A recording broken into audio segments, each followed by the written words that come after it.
Bienvenue dans cette nouvelle vidéo qui va avoir pour thème la psychologie en trading. Commençons par un fait très simple, indéniable. Lorsqu'on trade, on a toujours une chance sur deux d'avoir raison. Les cours montent ou baissent, vous êtes acheteur ou vous êtes vendeur. Même si vous n'y connaissez absolument rien en trading, même si vous jouez au hasard, vous avez mathématiquement une chance sur deux d'être dans le bon sens. À partir de ce constat, on peut se demander pourquoi la majorité des clients particuliers perdent sur le marché alors que, même sans rien savoir, ils ont une chance sur deux d'avoir raison. Il y a l'AMF, c'est l'autorité des marchés financiers, qui avait publié il y a quelques années en 2014 une grande étude sur les comptes clients particuliers sur le marché du Forex et des CFD, qui démontrait que au bout de 4 ans, 89% des clients étaient perdants. Alors vous pouvez retrouver cette étude sur le site de l'AMF, et vraiment la stat qui est effarante, c'est 89% de clients perdants sur une période de 4 ans. À quoi on peut imputer ces mauvais chiffres, sachant qu'on a vu qu'on avait une chance sur deux d'avoir raison, comment 89% des clients peuvent perdre au final? Alors la première raison, c'est les frais de courtage. Quand vous tradez, vous payez le spread, vous payez des commissions diverses, ça ampute vos gains, et si jamais vous êtes à 50%, vous gagnez 100 et vous perdez 100, eh ben vous avez quand même payé les commissions, ça fait que vous perdez un peu d'argent. L'autre raison, c'est que quand vous allez trader, vous allez être soumis à tout un tas de biais psychologiques qui sont totalement contre-productifs. Sans vous en rendre compte, ces biais vont influencer votre mode de raisonnement et la façon dont vous pensez, et ça va vous faire prendre des décisions qui sont au final illogiques, parce que ça ne sera pas des décisions objectives. On va regarder un peu ces différents biais. Alors le but, ça va pas être de tous les voir parce qu'il y en a des dizaines et des dizaines, mais on va voir ceux qui sont vraiment le plus impactants et le plus courant dans votre trading. On va classer ces biais dans deux catégories, les biais cognitifs et les biais émotionnels. On va débuter avec les cognitifs. Donc les biais cognitifs, c'est tout ce qui va influencer votre raisonnement, souvent à votre insu. Commençons par le biais de représentativité. Avec ce biais, vous allez formuler des hypothèses en vous basant sur un petit nombre de cas ou même sur un cas complètement isolé. En 1972, Kahneman et Tversky, je ne sais pas si je prononce bien leur nom, ont fait une étude là-dessus et ils ont démontré ce fameux biais. Ils ont fait jouer des gens à la roulette, donc la roulette c'est simple, on mise sur le noir ou sur le rouge, on a une chance sur deux d'avoir raison comme en trading. Et ils se sont rendus compte que le tirage précédent impactait le choix qu'allaient faire les gens. Si la roulette avait fait noir avant, la plupart des joueurs allaient miser sur le rouge. Si la roulette avait fait rouge avant, la plupart des joueurs allaient alors miser sur le noir. C'est vrai que ça pourrait nous paraître logique au premier abord, mais d'un point de vue des probabilités, c'est totalement illogique. Quand le croupier va lancer sa bille, vous aurez toujours 50% de chance d'avoir le noir, 50% de chance d'avoir le rouge. Les lancements qu'il a pu faire avant ne vont pas influencer les lancements qu'il va faire après. Il n'y a pas de lien de cause à effet entre ce qui s'est passé avant et ce qui va se passer maintenant. Et pourtant, c'est vrai que dans la tête des gens, ça peut parfois paraître logique que si on a fait rouge avant, eh ben on fera noir après. On va faire un cas appliqué au trading. Regardez ce graphique, on a eu une phase de hausse, puis une phase de baisse et une nouvelle phase de hausse. Si vous êtes soumis à ce biais de représentativité, vous allez pouvoir vous dire j'ai eu telle hausse, puis telle baisse, puis après il y a eu un grand mouvement de hausse. Donc s'il se reproduit le même schéma dans le futur, ça voudra dire que les cours vont finir par remonter et je vais me mettre à acheter. Mais du coup, le souci avec ce raisonnement, c'est que vous le basez simplement sur votre expérience que vous avez eue sur un cas. Si vous avez qu'un seul cas, vous ne pouvez pas en faire une généralité, vous ne pouvez pas en faire un échantillon statistique intéressant. Pour faire des stats ou des probabilités, il faut avoir un grand nombre d'échantillons pour avoir des stats fiables et solides. Parce que sinon, il pourrait très bien se passer ça sur ce nouveau graphique. On a une hausse comme le graphique précédent, une baisse comme le graphique précédent, et malgré tout, les cours vont continuer à chuter par la suite au lieu de rebondir. Parce que le modèle sur lequel vous avez reposé votre théorie pour prendre le trade n'est pas bon à la base. Voyons un autre biais très présent chez les traders, c'est le biais de conservatisme, qui souvent devient un biais de confirmation. Avec ce biais, vous allez accorder beaucoup plus de poids aux éléments qui vont dans votre sens qu'aux éléments qui vous contredisent. Ça veut dire que vous allez perdre toute rationalité et toute objectivité pour prendre des décisions. Imaginons que vous êtes fan des cryptos, vous êtes sûr que le marché crypto dans les prochaines années va décoller, que le Bitcoin va peut-être aller à 50 000 $. Du coup, en tant qu'investisseur, vous cherchez à vous renseigner. Vous allez aller voir des vidéos sur YouTube par exemple, et là vous verrez une vidéo d'un type qui va vous dire le Bitcoin va monter à 100 000 $. Vous allez vous dire cool, c'est exactement ce que je pensais, le type a raison, et ça me conforte dans mon analyse. Après vous tombez sur une autre vidéo, un bonhomme qui va vous dire je pense qu'il va y avoir un crack boursier, que le Bitcoin et les cryptos vont s'effondrer, ça vaudra 10 $ d'ici 5 ans. Eh bien si vous êtes soumis à ces biais de conservatisme ou de confirmation, vous allez accorder beaucoup moins de poids à cette dernière vidéo. Souvent, vous n'allez même pas vous en rendre compte, c'est simplement qu'on n'aime pas être contredit en général. Du coup, tout ce qui vous contredit, vous avez tendance à accorder peu d'importance à ça, et au final, vous allez retenir que les opinions qui vont vraiment dans votre sens. Et à la fin, quand vous allez faire l'équation des pour et des contre par rapport à votre plan de trading, ou à ce que vous pensez pour le futur, eh ben, vu que vous avez mis sous le tapis toutes les idées qui sont contre, vous aurez l'impression, mais en toute honnêteté, que vous avez raison et que tout le monde quasiment était d'accord avec vous. Et c'est pour ça que ce biais est extrêmement pernicieux. Ici, on n'est pas dans le cas de quelqu'un qui est de mauvaise foi, qui sait qu'il a tort. Là, on est dans le cas de quelqu'un qui pense réellement avoir raison et avoir étudié toutes les possibilités de façon objective. La prochaine fois que vous allez trader, essayez de garder à l'esprit ces biais qui peuvent vous induire en erreur. Essayez vraiment de rester le plus objectif possible et de rester ouvert à toutes les idées, même celles qui sont pas plaisantes à écouter.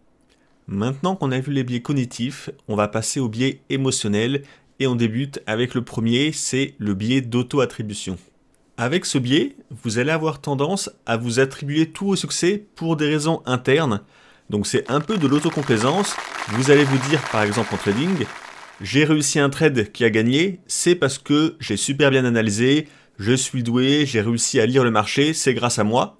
Et à contrario, vous allez avoir tendance à attribuer vos échecs à des causes externes. Vous n'allez pas vous dire « mince, j'ai eu tort, je me suis trompé ». Vous allez plutôt vous dire, et je pense qu'on l'a tous déjà fait, les cours n'ont pas été dans le bon sens, c'est un piège de marché, c'est pas logique, c'est pas de ma faute, le marché fait n'importe quoi, il a voulu me sortir exprès.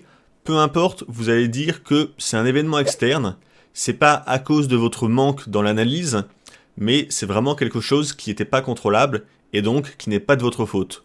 Vous allez vraiment rejeter la faute ou l'erreur sur un élément externe plutôt que vous remettre en cause. Et du coup, si on raisonne comme ça, on va avoir du mal à s'améliorer en trading, parce que nos succès, on va se les attribuer, et nos échecs, on va dire que c'est pas à cause de nous. Donc on va pas chercher à analyser plus en détail, on va dire c'est pas de notre faute, c'était du hasard ou de la malchance, ma méthode est bonne, c'est pas la peine que je la remette en cause et que je cherche à l'améliorer. Et comme vous vous dites que tous vos succès vous sont attribués vraiment à vous, eh ben, vous développez en général un autre biais, c'est l'excès de confiance. Un trader qui va être en excès de confiance, il va avoir tendance à surévaluer ses propres compétences et à surestimer les probabilités de survenance d'un événement. On a les cas assez typiques en trading, quand on fait une bonne série de trades, qu'on a enchaîné 7-8 trades gagnants d'affilée, on a tendance à être un peu galvanisé, à avoir un excès de confiance, et c'est là qu'on se dit que ça y est, on a réussi à dompter le marché, on a trouvé la super méthode, on veut très vite la remettre en pratique parce qu'on a un excès de confiance dedans, et on se met à ouvrir 5 trades d'un coup, et bien souvent, ces trades vont se retrouver perdants, et on va au final juste reperdre ce qu'on avait gagné avant avec les trades précédents. Et on a tendance à perdre toute objectivité sur le marché, ça veut dire qu'on va ouvrir des trades sans avoir vraiment analysé de fond en comble, un peu à la va-vite, parce qu'on est vraiment en excès de confiance. Ça arrive beaucoup avec ceux qui font du scalping, donc les traders qui jouent à très court terme. Des fois, vous passez 2 heures à trader, vous avez ouvert 50 trades, vous avez un taux de réussite faramineux de 95%, et là, vous vous sentez plus, vous dites « c'est bon, je suis en veine », vous en ouvrez 3 de plus d'un coup, sans avoir bien tout analysé, et ces 3 trades sont perdants, et vous perdez tout le bénéfice des 2 heures que vous avez fait avant. Et en plus, vous aurez tendance à dire que c'est pas de votre faute, on en revient au biais d'auto-attribution, en disant que les 50 trades d'avant avec cette méthode, ça avait marché. Là, si ça n'a pas marché pour ces 3 trades, c'est pas de votre faute, c'est le marché qui a fait n'importe quoi. Et au final, c'est un peu le serpent qui se mord la queue. On est vraiment balancé entre tous les biais cognitifs ou émotionnels, et on va de l'un à l'autre, ce qui fait qu'au final, on n'a vraiment plus une lucidité suffisante pour trader sereinement. Et on passe au dernier biais, c'est l'aversion aux pertes. Ce biais, c'est un des plus présents en trading, et c'est un de ceux qui est le plus dur à gérer. Il y a une étude qui a démontré qu'une perte est toujours plus douloureuse qu'un gain équivalent. Si on devait noter la douleur psychologique qu'on ressent quand on a perdu 100 dollars et qu'on la compare au bonheur qu'on ressent quand on gagne 100 dollars, eh ben on verrait que la douleur est plus grande que le bonheur. Donc les pertes font plus mal que les gains, et ça en fait, ça va nous entraîner dans des mauvaises gestions de nos trades, tout simplement parce qu'on n'a pas envie de ressentir de la douleur, et on va tout faire pour l'éviter. Ça veut dire que quand on va avoir un trade qui va perdre, on va toujours avoir la petite idée derrière la tête, tant que j'ai pas coupé ma perte, j'ai pas vraiment encaissé ma perte. Donc on va s'auto-persuader que les cours peuvent remonter, repartir dans le bon sens, ou peu importe, on va se trouver des raisons pour ne pas vouloir encaisser la perte, parce que ça nous ferait souffrir. Et bien souvent, malheureusement, on va encaisser une perte qui va être 2, 3, 4 fois supérieure à la perte initiale qu'on avait acceptée, parce qu'on n'aura pas voulu couper la perte assez tôt. Et pour couronner le tout, ça marche un peu dans l'autre sens. Quand vous allez être en gain, sur un trade vous allez gagner peut-être 100 dollars, vous allez avoir une envie très pressante d'encaisser votre trade, de le couper. Souvent, vous n'allez pas laisser le trade se développer assez longtemps. Peut-être que le trade aurait pu rapporter 500 dollars si vous l'aviez laissé ouvert plus longtemps, mais comme vous avez peur de perdre les gains que vous avez temporairement pour l'instant, vous avez peur que le trade retombe par exemple à zéro, on va avoir une tendance à couper le trade beaucoup trop rapidement. Et au final, ça veut dire qu'on va avoir des pertes très lourdes parce qu'on n'ose pas les couper, et des gains assez faibles parce qu'on va les empocher trop vite, de peur de perdre les gains qu'on a dessus. Si vous nous suivez depuis un certain temps dans nos sessions de trading, vous devez savoir qu'on aborde souvent le ratio rendement-risque en trading. Là, la version perte, c'est exactement ça. Si vous avez un take profit qui est très petit et un stop loss qui est très fort, vous avez au final un mauvais ratio rendement-risque. Et c'est souvent dû à l'aversion perte, parce que même si vous commencez un trade avec un bon ratio rendement-risque, souvent vous allez déplacer le stop ou déplacer la limite, et au final c'est comme si vous aviez eu un mauvais ratio rendement-risque au début. Sur le site Les Échos Investir, on a un très bon article. Rappelez-vous, au début de la vidéo, je vous disais, en trading, en théorie, il y a 50% de chances de gagner, 50% de chances de perdre par trade. Si on était des robots parfaits, sans émotion, on devrait retrouver ça dans les stats, il y aurait 50% de gagnants, 50% de perdants. Or, c'est pas le cas, la plupart des particuliers perdent. Et ça, c'est principalement dû au fait que les traders tradent avec un mauvais ratio rendement-risque, parce qu'ils sont influencés par leur aversion à la perte. Si on regarde un peu l'étude ici qui est dans l'article, on a pris le broker FXCM, et il y a une stat qui est surprenante. Chez les clients de ce broker, il y a plus de 50% des trades passés par les clients qui sont gagnants. Là, on voit un petit récap. On voit que ça part de 49% sur l'AUD face au yen et ça monte à 71% de trades gagnants sur l'AUD face au NZD. Donc on pourrait se dire, c'est bizarre, hein. La plupart des actifs tradés ont un ratio de trades gagnants positif, et malgré tout, les clients sont perdants au final. La raison est assez simple, on l'a vu ensemble, c'est qu'il y a un mauvais ratio rendement-risque par trade.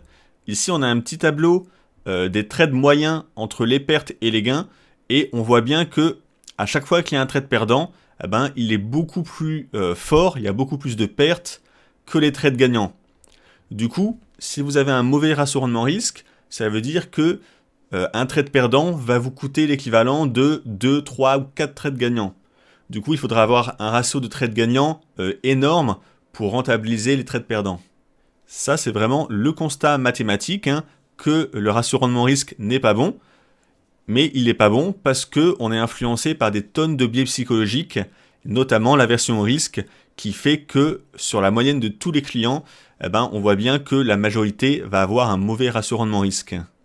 Alors je sais que tous ces biais, quand on les dit comme ça à l'oral, ça semble presque évident, mais on est tous soumis à ces biais, qu'on le veuille ou pas. On peut faire un petit test très simple, vous prenez vos 10 derniers trades et vous regardez sur ces 10 trades combien ont atteint leur stop loss ou leur take profit sans que vous soyez intervenu, sans que vous les ayez changés. Ça veut dire que vous avez placé le trade avec le stop loss et le take profit, puis vous n'avez plus rien fait. Vous n'avez pas encaissé vos gains trop tôt, vous n'avez pas coupé vos pertes trop tard, vous avez laissé tel quel. Je pense que sur les 10, il y en a quand même un bon nombre sur lesquels vous êtes intervenu manuellement, et ça montre bien qu'on a du mal à s'en tenir à notre plan initial, parce que on a un tas d'émotions qui nous traversent pendant qu'on trade. Surtout si on regarde d'ailleurs les cours en temps réel et qu'on voit les montants fluctuer. On arrive à la conclusion. Comme on a pu voir, il y a des biais extrêmement nombreux en trading, même si on a vu que les majeurs. Il n'y a pas vraiment de solution miracle pour s'en affranchir, vu que c'est de la psychologie. Mais le premier pas, c'est déjà de les connaître. Une fois qu'on les connaît, quand ils vont survenir, vous aurez une chance de les reconnaître. Et si vous les reconnaissez, ça va être à vous de vous astreindre à une discipline mentale pour rester lucide et le plus objectif possible, sans être soumis à un de ces divers biais qui peuvent fausser votre jugement.